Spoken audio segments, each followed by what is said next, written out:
Hello and welcome to the Allplane podcast, here with the people that are redefining the future of commercial aviation.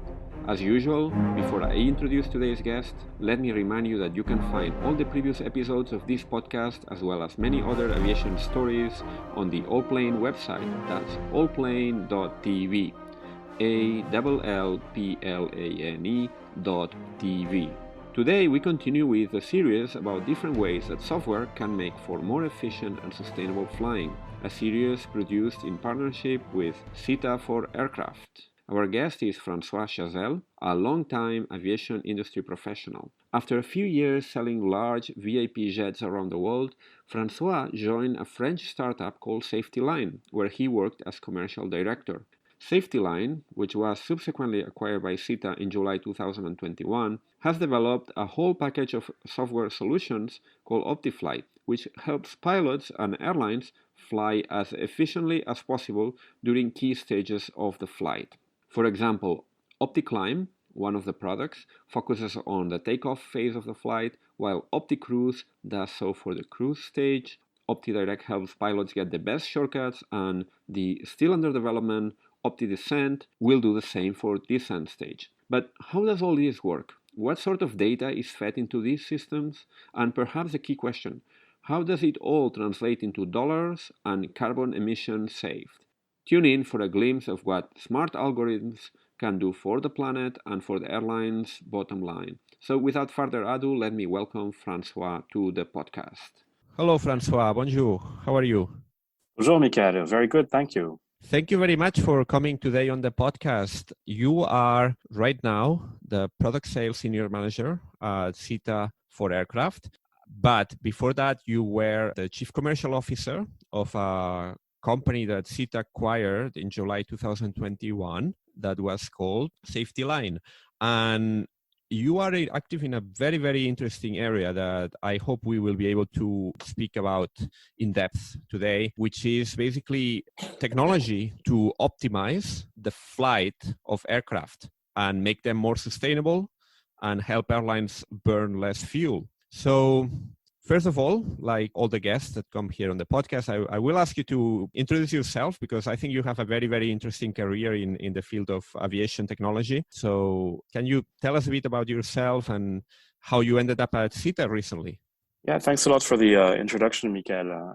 I started as an aerospace engineer. My career started in Moscow for Bureau Veritas, where I worked for 5 years and stayed 10 years with Bureau Veritas, so mostly selling services to airlines. And then I moved on to Airbus, where I was still in sales, selling aircraft first in Eastern Europe, and then eventually ended up heading the sales team for Airbus corporate jets. And at some point, I decided to move on and do something else. A friend of mine had started a SafetyLine that I knew for 30 years and needed a sales director. And so I really jumped in and went into this startup adventure. And, the acquisition by SITA in July is a mark of a success of this venture. And we're very proud to now be part of SITA for aircraft and be able to leverage their international network to sell our fuel-saving solutions to the whole world. It was a startup. How long were you there and how did it start? You started in France and from the very beginning working on software and technology products to optimize flights. So what's the story? Can you tell us very briefly about this venture? Because really, really interesting story. Well, actually, the founder of SafetyLine, which was founded 10 years ago, we just marked the 10th anniversary, Pierre Junot, he was an aircraft accident investigator for the French authorities.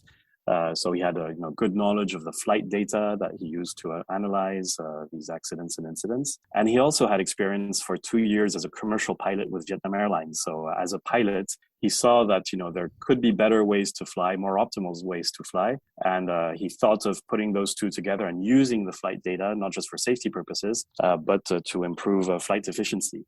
So initially, the first products that he came up with were more safety focused, with a safety management system that we're still selling today. And one of our largest customers is Airbus Helicopters, also Group ADP, the Paris Airports Group for Paris and Orly Airports. So some big customers, a lot of smaller ones as well. And it's only in 2013 that we moved to the efficiency side with OptiFlight, really first with research projects, because the idea was to see how we could use big data and machine learning to better optimize the climb phase, which is the most complex phase of the flight, but also the one where you can achieve the most savings.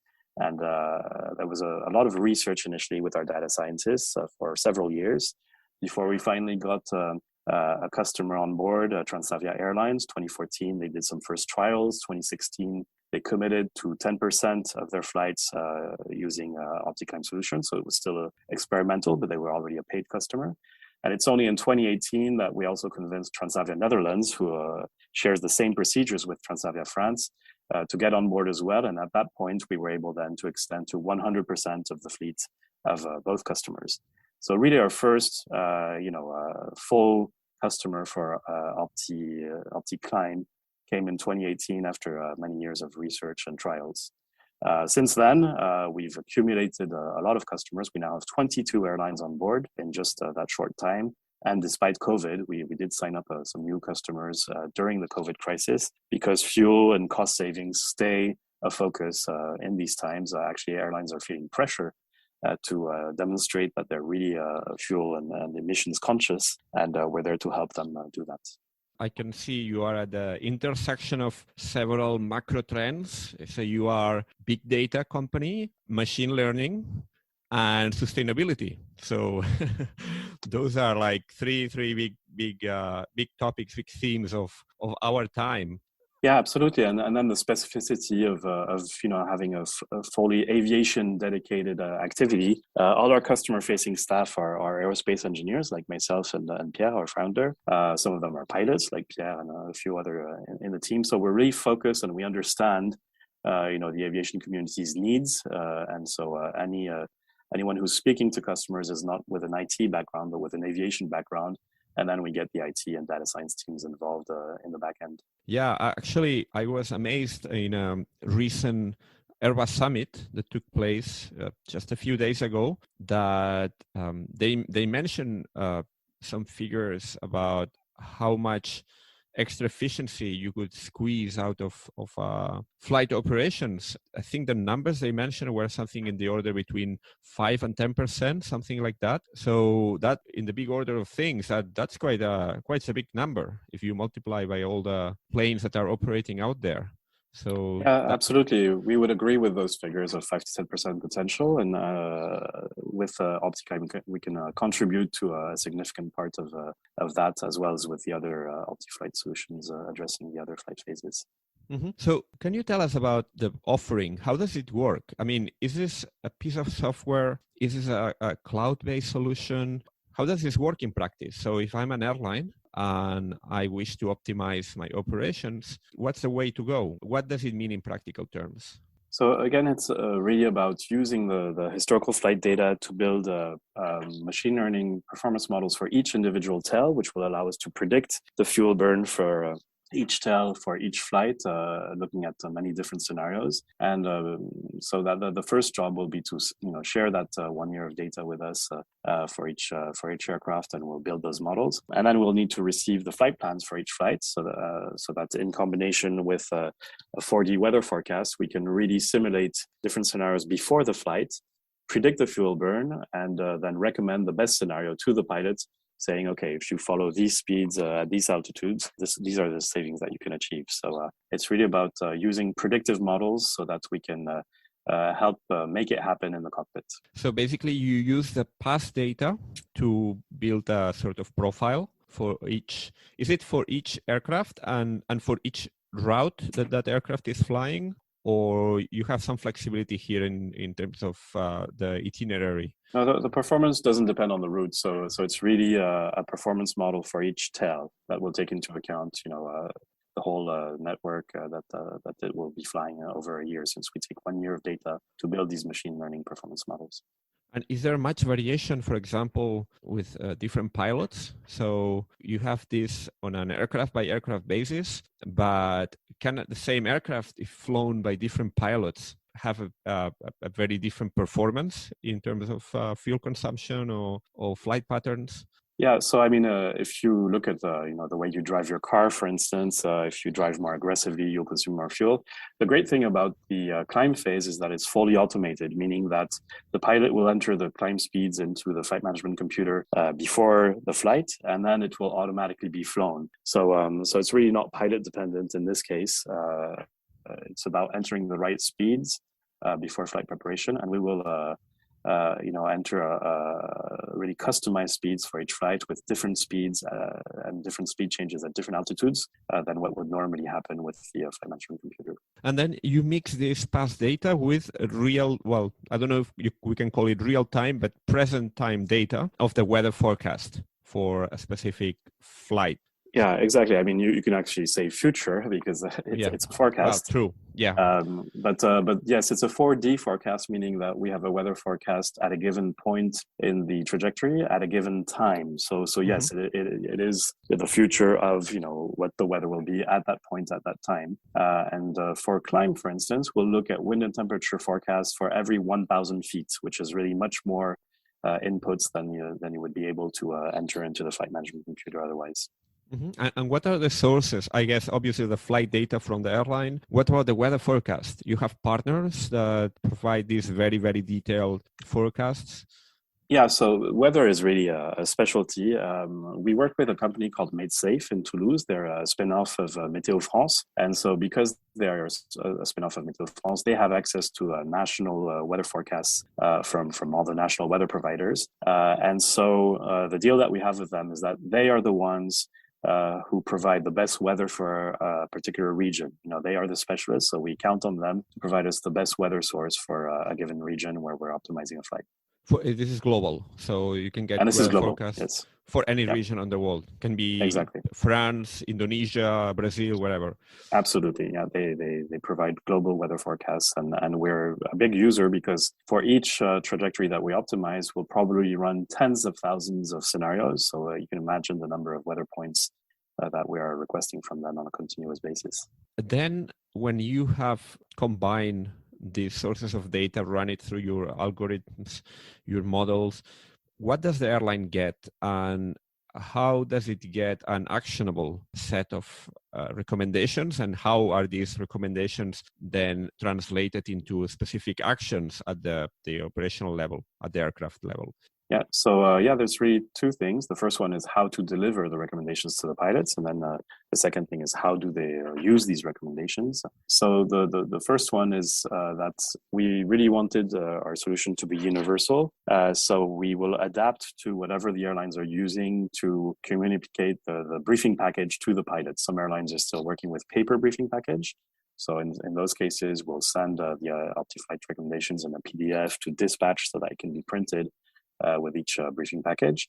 A lot of them are using electronic flight bags with either electronic flight folders or weather applications or navigation applications. And we can integrate with each of these types of EFB apps really to make sure that we are the ones adapting to what the airlines are using, and we're not forcing an additional app or an additional integration to them. We will adapt to what they have. So that's for delivery. The pilots will receive the Opticlimb recommendations in their briefing package or in their EFB application. And then, very simply, it will be 3 speeds to be entered into the flight management computer.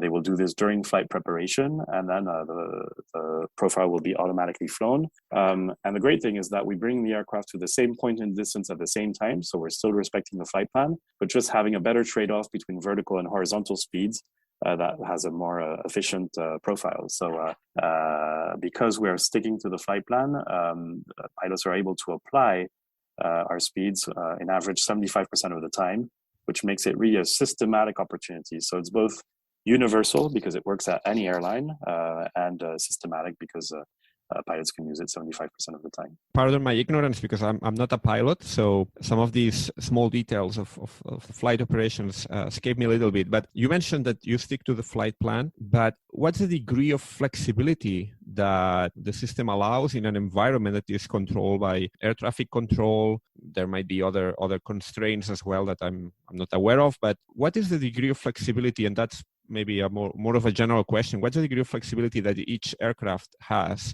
to adjust its movements in this context? I mean, what other factors can influence these movements of the aircraft? Yeah, so air traffic control will be a big constraint for our cruise solutions. If you want to take a shortcut that we recommend with OptiDirect, you will need to request to ATC. If you want to change flight levels as recommended by OptiLevel, you also need to make a request to ATC, but you make informed requests that have better chances of being accepted. Whereas for Climb, again, because we're complying with the flight plan, there's no requirement to request anything from ATC. However, in some cases, whether you're doing Opticlimb or not, ATC will sometimes request to impose a particular speed, or they might ask for a level off, or also the other case where you might not be able to apply our speeds is if there's turbulence, and then the pilot would need to adapt the speeds to safety speeds.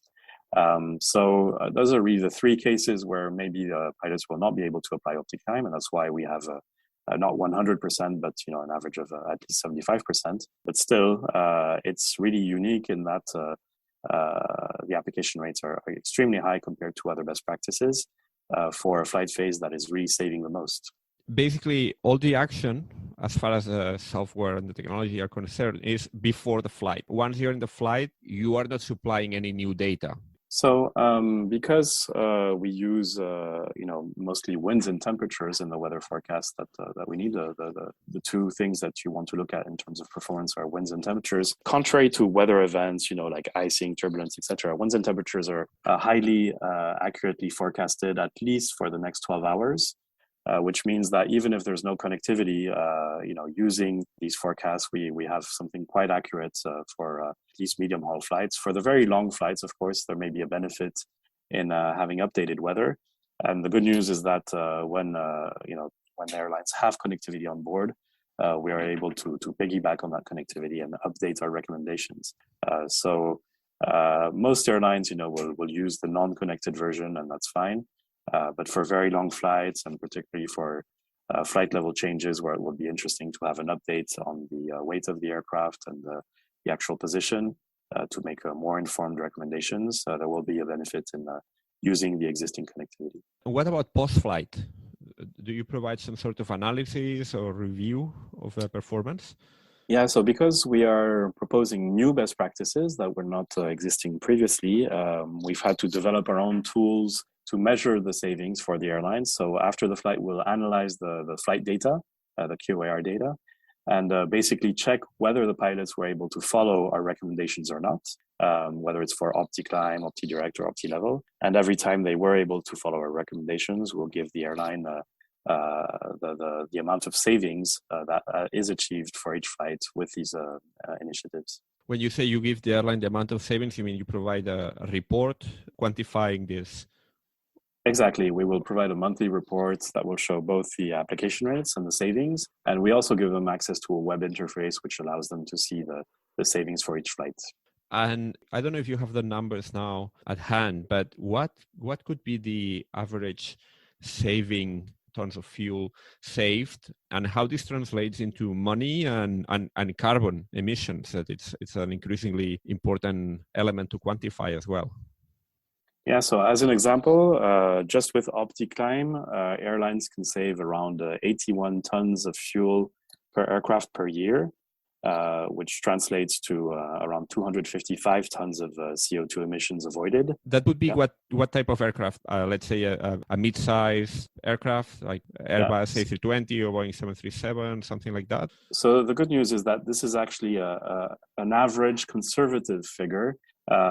Taking into account very simple assumptions is that when the aircraft is bigger, it consumes more fuel, but it also does less flights. So it kind of averages itself out. Okay. And of course, it's a conservative figure when we start working with an airline, we'll of course give them the actual savings. We have an example, for instance, with Aerologic of an aircraft cargo operator who operates very heavy aircraft, so they will save more than those 81 tons per year.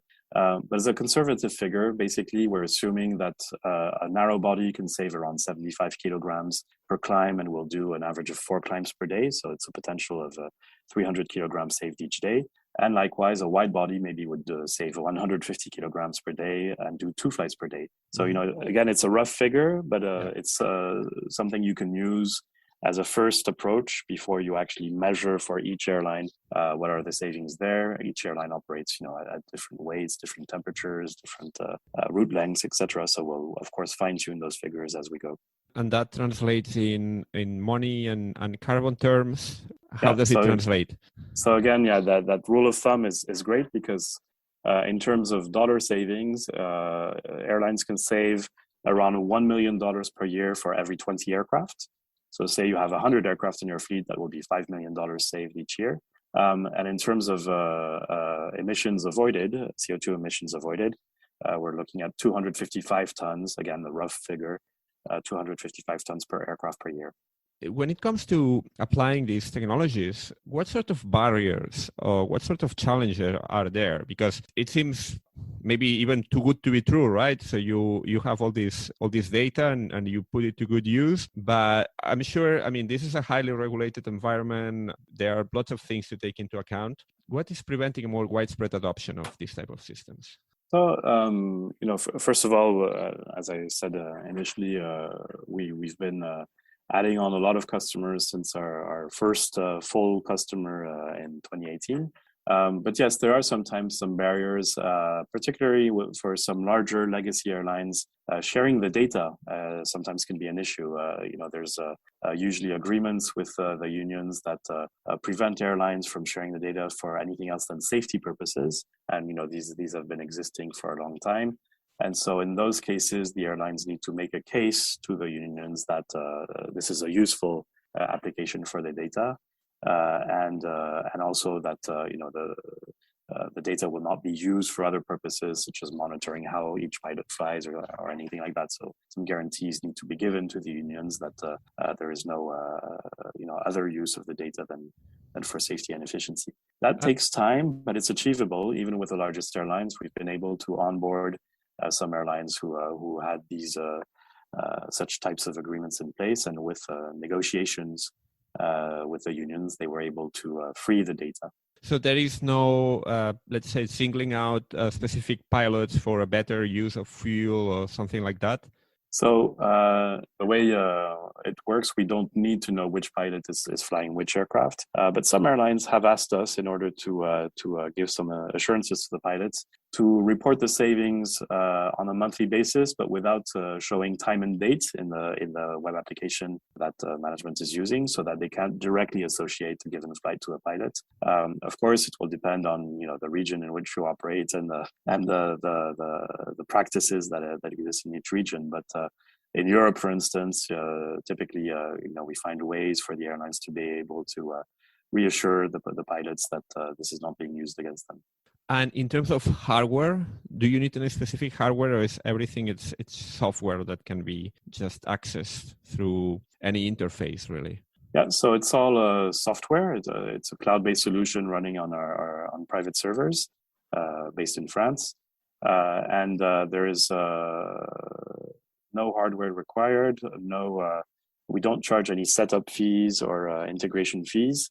Really, we want to keep it subscription based so that the airlines can have some strong ROIs, looking at what are the savings versus what are the fees. Basically, you crunch these numbers on your own computers, on your own systems, and then you input. So you take the input from the airlines, mix it with your own, like your secret sauce, and then you deliver the output. But everything happens on your side of things.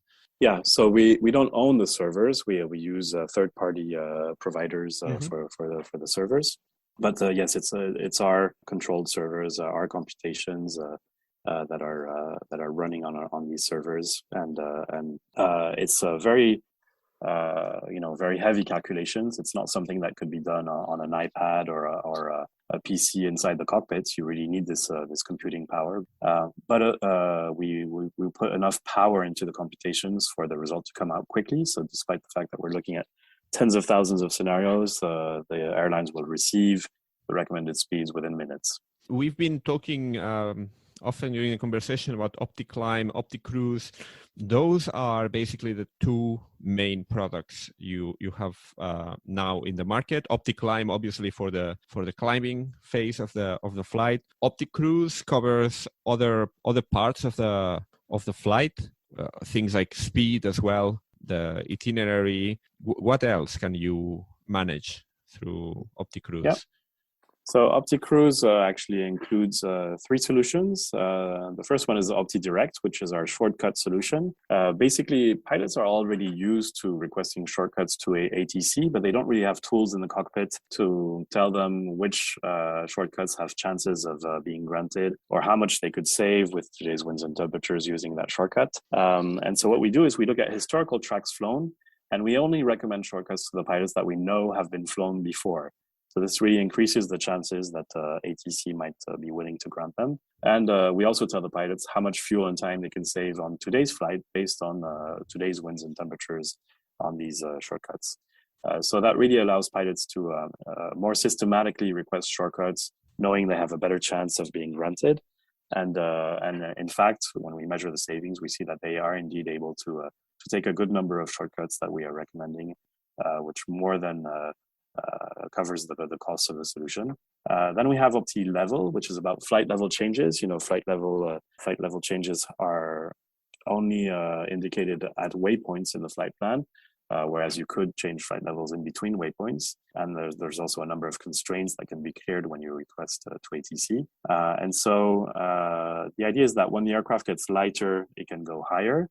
When it's higher, it usually consumes less fuel, except if the winds are unfavorable. And so that's where, when a pilot sees that his aircraft is light enough to go up, we will tell him whether it's worth it or not, depending on what are the winds at the flight level he's going to. So you have these two products. Any other products or projects that you are working on at the moment?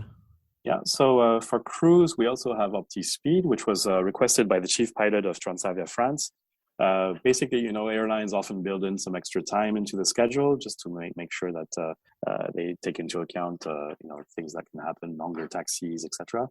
And sometimes they find that when they align to the runway, they see that they have extra time. And sometimes that's not very useful to arrive in advance at an airport because you have a slot with your handler, with your gate, and they may not be ready to welcome you.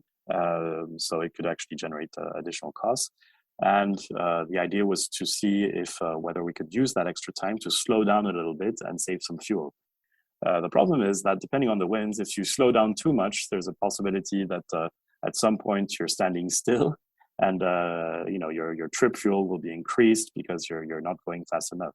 So it's really about helping the pilots anticipate on what will be the impact on fuel and time of using a lower Mach number to save fuel. And then there's a point where they can slow down to a certain speed, but slowing down further will still spend more time, but will not save more fuel. It can be used the other way as well. If pilots need to make up for time, they would usually accelerate and then maybe find that they actually went too fast, and that's not beneficial either. So we can tell them exactly which Mach number will save how many minutes that they need to recoup. So that's OptiSpeed. On the research phase, we also have OptiDescent, which is now being worked on with our data science team and being transferred to our operations team for exposure to our innovation partner airlines who are working on this solution. We have 3 innovation partner airlines involved in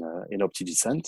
And the idea here is very different. It's not just about optimizing the speeds, but it's more about anticipating what will be the actual descent path, because very surprisingly, descent is often very constrained, and it's really ATC who will impose a particular descent upon you. And it may not be the descent that was in the flight plan or in the charts.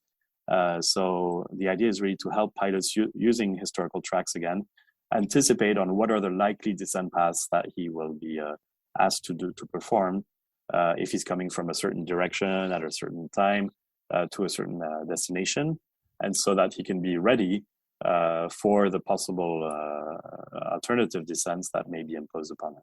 22 airlines already using these systems. Do you commercialize them as SITA for aircraft, or the Safety Line brand is still active? How can people find more about that, basically? Yeah, so of course, since we were acquired in July, we're still in transition, but the branding is really OptiFlight. It's around the product, and so that will continue to stay. We will continue naming the products with this Opti branding, which is registered and now property of SITA. Going forward, really this is joining the SITA for aircraft digital day of operations product range. So we are, with the OptiFlight solutions becoming one of the digital day of operations solutions of SITA. And where would you send people that would like to learn more about it? Any specific websites, digital channels, social media channels where they can get more detailed information and updates about all the new products that you guys are launching? Yep. So the historical Safety Line website is still active during the transition phase, but you can also go to the SITA for aircraft website, and you'll already have information about the OptiFlight solutions. Mm-hmm. Well, thank you so much for all this roundup about this very exciting technology. We hear so much about new propulsion technologies, about whether electric, hydrogen, that of course that's very important, but sustainable aviation fuel as well. But there's still so much extra optimization that can be squeezed from existing technologies that, I guess we're going to see more and more as sustainability becomes more and more important. Now it's practically on top of the agenda for every airline out there. So it's interesting to see how big data in this case has these very practical applications. You're right. Like you said, we don't need to wait for these new technologies, SAF and electric, etc., to come. There are opportunities today to save a lot of fuel thanks to machine learning and big data. But also in the future, for now the SAF fuels are quite expensive, so you will still want to save on those, and so our technology will still be applicable for those. Yeah, of course, that for sure. Well, thank you so much, François. It's been great having you on the show today. Wishing you all the best with all these new products you have on the line. Take care. All right. Thanks for the opportunity, Michael. You take care. Before you go, and if you like this podcast, a quick reminder that it would be absolutely great if you could please give it a rating on Apple, Spotify, or whichever platform you're using, or recommend it to a friend or whomever might be interested. Thank you very much, and see you soon.